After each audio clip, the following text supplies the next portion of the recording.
The injuries sustained by seniors Jerome and Dora Faulkner are so extensive that it takes 2 medical examiners to perform the autopsies. And even then, they can't determine the exact cause of death. Eric Campbell claims those horrific injuries were inflicted by his dad. But his father can't corroborate the story because Ed Campbell took his own life while awaiting trial. It's hard not to be angry, and there is only one person that they can punish. And so my job was to help them see Eric Campbell as someone whose biggest failing was being weak, was being afraid of his father. We've seen video of you and your dad at a Home Depot. He bought some chemicals that we typically had around the house, the lye and the hydrochloric. When you say lye, do you mean what's in the drain cleaner? Yes, sir. And did he buy anything else? A sprayer. What did you think was the reason he was buying those things? He wanted to make some more methamphetamine. And were you happy about his? No. It's highly possible that they were just going out there to live on land and just make drugs, kind of like Walter White in Breaking Bad. Now I want to talk about the night that the Faulkners were killed. At any point did he tell you how he picked that house or why he ended up there?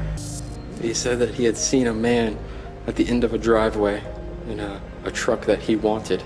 That was where he was going. He walked up to the front door. He rung the bell. And where were you when he walked up to the front door?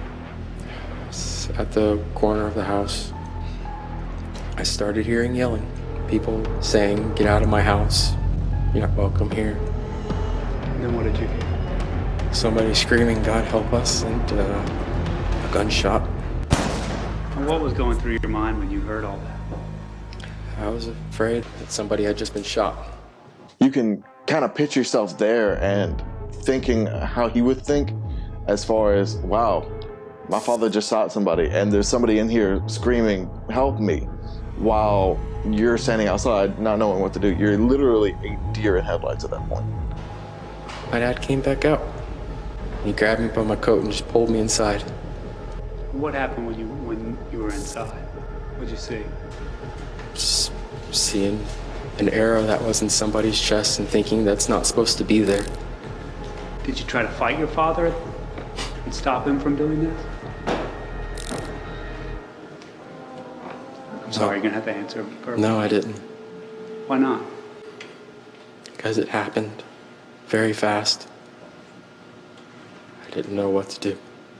If you were with your father and your father suddenly started doing something, in a very strong way you didn't agree with, how quickly would you respond to that?